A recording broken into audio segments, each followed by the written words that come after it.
Dix Nox and Lumi stood in silence against the thriving banquet around them. They couldn't believe General's words. A single thought crossed their mind: how could Ansgar be dead? Dix Nox turned on his feet, while he wiped his forehead from old sweat. Upon meeting his gaze with Lumi's, he spoke, his voice a mixture of confusion and thoughtfulness. "You think General might have lied to us?" Amidst the crowded banquet, the question hung patiently in the air, waiting for its answer. Gathering her thoughts, Lumi finally answered with certainty. "I doubt he would lie. It would go against everything he stands for." If the rumors are to be believed. Dix Nox slowly nodded, understanding what Lumi meant. Quickly he reached toward his chin, scratching it slightly, before answering her. "If you honestly believe he won't lie, then I guess I can overlook it." Which still leaves questions unanswered. That raises an interesting question. General is far too powerful to be guarding a banquet of lower-ranked gods, so why was he here? "Do you have any ideas?" Lumi asked, a look of pure confusion glued to her face. Dix Nox looked around, toward every nook and cranny. Looking back toward Lumi, his eyes lit up before excitedly answering, "Since we got here, we haven't once been told what this banquet was about, or who was hosting it.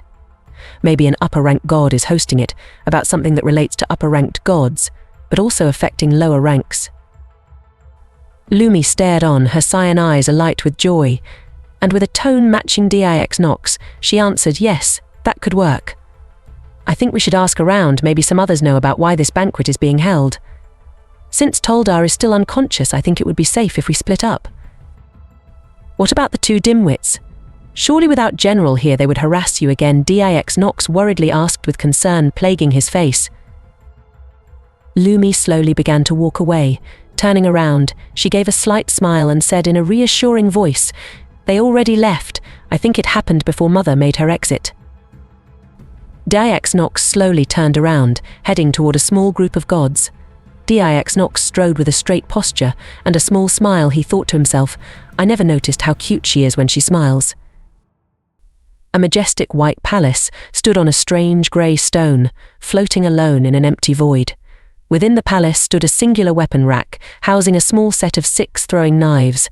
Nearby stood a lone stool, upon which sat an unconscious Ajax. Slowly Ajax began opening his eyes, and instantly a wave of panic enveloped him. While calling for help, he noticed it wasn't producing any sound. "Where am I?" Ajax thought to himself. Slowly he stood up. Ajax began walking toward the weapon rack. The absolute silence began giving him the chills. Curiously reaching toward one of the knives, Ajax attempted to lift one. However, it was too heavy for him to even budge. Suddenly a calm voice broke the silence, leaving it a distant memory. "Welcome, Ajax. Did you sleep well?"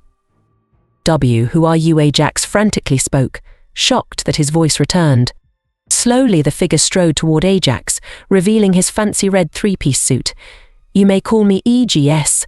I am the strongest being you have and will ever meet," EGS declared, his voice a mixture of calmness and confidence. Upon hearing the strange figure's name, Ajax quickly lost his composure. Sweat began to pour down his forehead, but they turned into pure ice as they fell. Ajax began breathing quickly, his gaze fixed upon EGS, with a scared voice following, "What you want with me?" Instantly EGS appeared behind Ajax, picking up one of the knives. Staring down at Ajax, EGS coldly spoke, 2 questions down. "You're here to entertain me for some time, while I use your death to lure Lumi to me. Now ask your final question." Falling on the floor, Ajax is shocked at EGS appearing behind him so quickly. Staring forward, Ajax enters deep thought, before finally answering in a calmer tone, "Where am I?" "You are in the realm of non-existence." "That would be your 3 questions, so let me explain what I meant by, entertain me. I'm going to torture you constantly. If you're lucky, you'll get to ask another question." EGS spoke in a surreal calmness. "Why me?" Ajax begged, his heart pounding straight off his body as icy sweat poured down his face as every nerve begged him to run. Please don't. Even in death, you will wish for it," EGS declared before dragging Ajax into the darkness. Just as EGS entered the shadows, so did the sound vanish once more.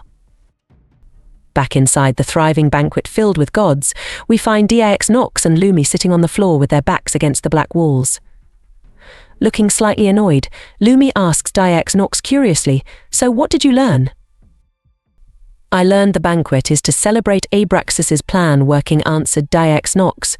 Looking confused about who Abraxas is, "What did you learn?"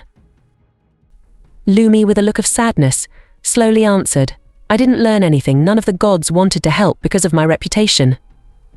Anyways, it's all right. Did you figure out what happened from this plan that is causing a celebration?" "I didn't hear anything, but are you sure you're all right?" Dix Nox asked, his tone filled with concern.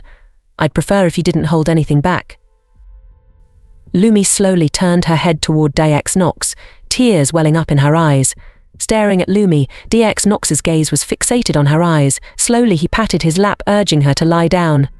Quickly, Lumi pressed her face against his lap while sobbing. How can I save anyone? I'm just the useless Lumi. The one who couldn't save her family from death, who watched the one she loves die right in front of her. How could I even hope to avenge my parents if I cannot save those closest to me?" Lumi muttered while loudly sobbing, Dix Nox gently stroking her soft cyan hair. "You shouldn't listen to other gods. You are not useless. Just look at what you did for me. I used to despise gods. I wanted to kill all of them for simply existing, but because of you, I no longer have that desire, and it's all thanks to you." Dix Nox softly spoke to Lumi while giving her a gentle smile. "You're lying. It wasn't me. Uriel got you to change." "It wasn't me," Lumi shouted toward Dix Nox, her face nearly touching his as tears streamed down it.